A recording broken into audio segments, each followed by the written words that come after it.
Hi guys, in this video we'll be implementing another project called diabetics prediction using machine learning. So here we'll be using diabetics data. With the help of that we'll be building one classification model, and that model will able to classify whether a patient is having diabetics or not. Okay, so I'll show you the data, how this data looks like and where you will get the data and everything I'll try to share. So guys, you can see this is the workflow of the project. So first of all, we have to get the diabetics data. After that, we have to perform some basic pre-processing steps. Then we'll be performing tensor split operation. And here the model I'm going to use called support vector machine classifier. So you can use any kinds of classification model, but I was trying with this model and this model was working better. That's why I'll be picking up this support vector machine classifier. So once I train the model, what I will do, I will take this particular model, and whatever user will give the new data, I will pass to the model, and model will try to predict whether this person is having diabetics or not diabetics. Okay, so this is the entire system guys will try to develop. And again, if you want to implement this project as an end-to-end pipeline, I already showed you how to implement. You can easily convert it. So guys, you can see this is the data we'll be using. So you can see it is having some features like pregnancies, glucose, blood pressure, skin thickness, insulin, BMI, okay, diabetics, pedigram function, then age. Based on that, we'll try to predict this particular outcome. One means he is having diabetics or she is having diabetics, and zero means they don't have the diabetics. Okay, so it is already integer encoded. So we have to use the data. Even this data is already available in the Kaggle. So if you search like diabetics, okay, diabetics data Kaggle, so this is also available. You can see this is the data guys. So you can see this is the data, diabetics data, and even it is also having the same features. So you can either download from this particular Kaggle, either you can use this particular data. I will share the link with you. Okay, so what I will do guys, I will open up my Google Colab quickly, and there we'll try to connect and we'll try to uh, implement the entire project. So here let's get a new notebook. So here I will give the name diabetics prediction, and let's connect the notebook. So after that, let's import all the necessary libraries. So I'm going to import NumPy as NP. Then I'm going to import Pandas as PD. Then I need some functionality from the sklearn. So from sklearn, uh, pre-processing, I'll import standard scalar. So here we'll be performing the scaling technique. So standard scalar will try to import. Then I also need tensor split. So from sklearn dot model selection, import tensor split. Then I need the support vector machine classifier. So from sklearn dot or import svm.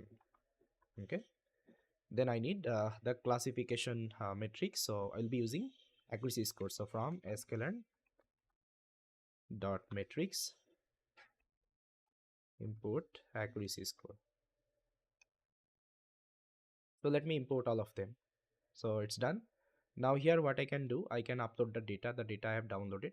So let's upload. This is the data guys, I'm going to upload here.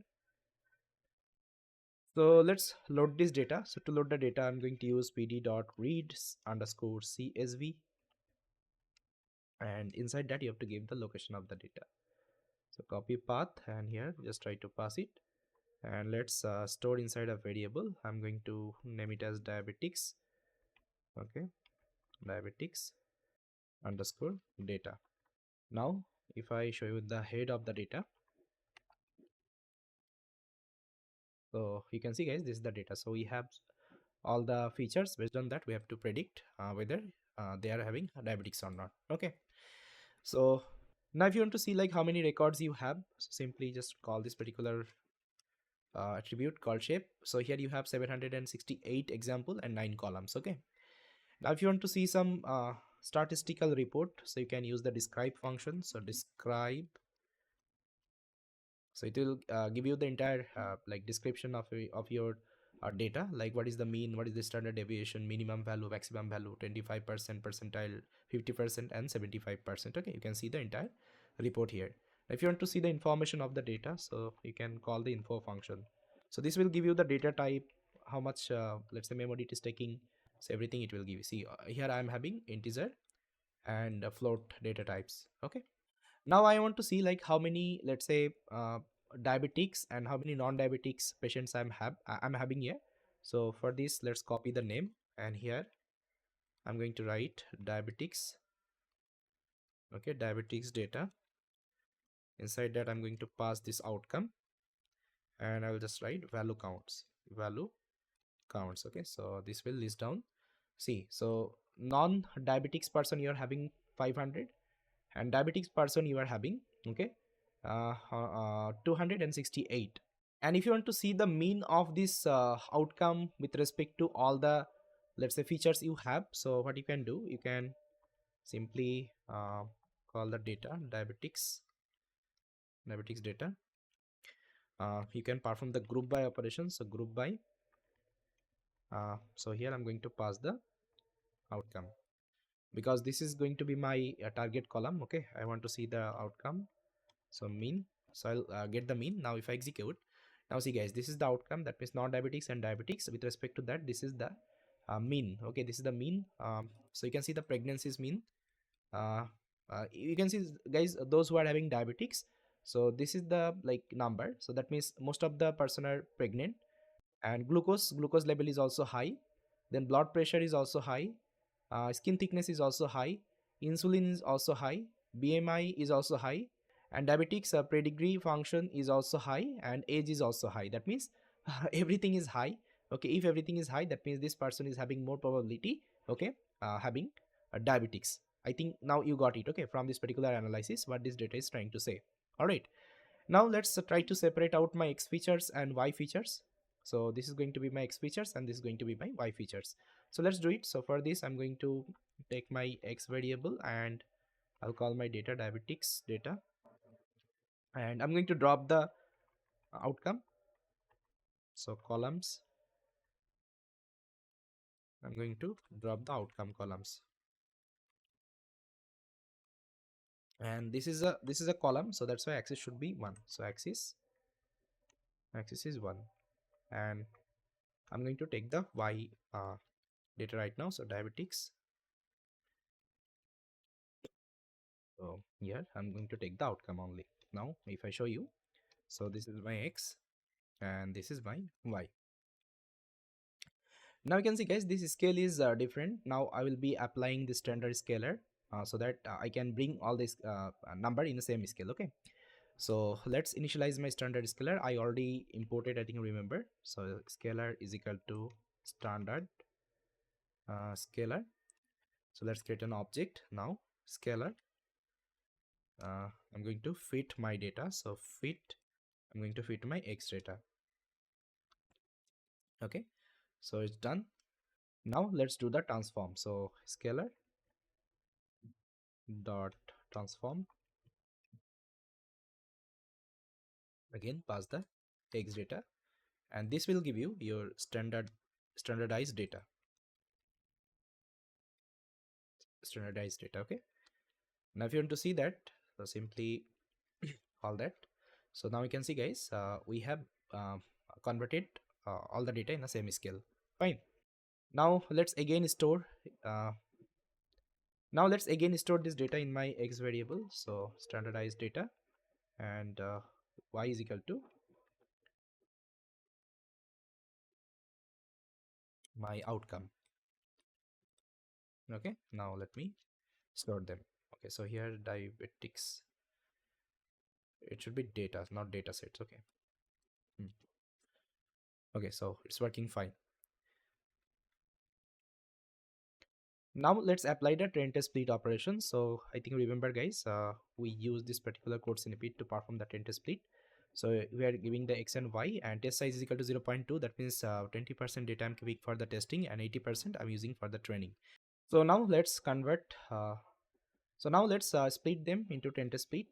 Now what I will do guys, if I show you the shapes, So this is my original shapes, this is my train, and this is my test, you can see. Okay, training I got 614, and test I got 158, sorry, 54, and this is my original one. Okay, now let's like train the model. So to train the model, guys, I have to do the classifier dot fit operation. So now let's train the model, guys. So first of all, let's initialize my classifier. So here you can see, guys, I'm using support vector machine classifier, and the kernel I'm using linear kernel. Okay, if you go to the like documentation of support vector, you will see that it is having different kernel. So I'm using the linear one. So this is going to be my classifier. Okay, now let's feed the data. So you can see I'm feeding my extend and widen. Now let's train the model. Then after that, we'll do the evaluation. And again, guys, we can do the evaluation, I think, remember, on the training data as well as the test data both. So first of all, I'm like calculating my training accuracy score. So this will give you the prediction, and this prediction I'm checking with the help of accuracy score. This will give you the training accuracy. So let me print the training accuracy. So this is my training accuracy, guys. I'm getting 78%. Now let's also calculate the accuracy on top of my test data. So here you can see I'm giving the test data. Now whatever score I'm getting, I'm just comparing with my original one, and this is going to be my test score. So let me show the test score also. So here I'm getting 77. That means it is close to training. That means this model is fine. Okay, there is no let's say overfitting problem, okay, or underfitting problem. Now let's do the single prediction, guys. Okay, so let's say this is my input. So here I have all the parameter like insulin, then blood pressure. Okay, all the parameter I have taken with all the value. Now I will first of all convert it to the numpy array. Okay, because sklearn support numpy. Then I will reshape, because here I only have one example. Okay, that's why I'm reshaping. Then after that I will do the transform operation, because I had to also convert it to the scaling. Okay, because we also applied the scaling in the training data, so I have to also apply the scaling technique on the user data. Then after that we'll try to predict. So here is the prediction. So here model will try to predict, and this will print the prediction. So let me show you. It's predicting as 1. 1 means this person is having diabetics. So here I can write a condition. So if my prediction is 0, that means this person is having no diabetics. Otherwise this person is having diabetics. Now if I execute, see, this person is having diabetics because it's predicting as 1. Okay, now you can change the number, and you can again do the predict. You will see that this prediction would be different. Okay, so yes, guys, this is the project diabetics prediction. And now if you want, you can convert it this thing as an end-to-end pipeline by referring my same template. With that, guys, thank you so much for watching this video, and I will see you next time.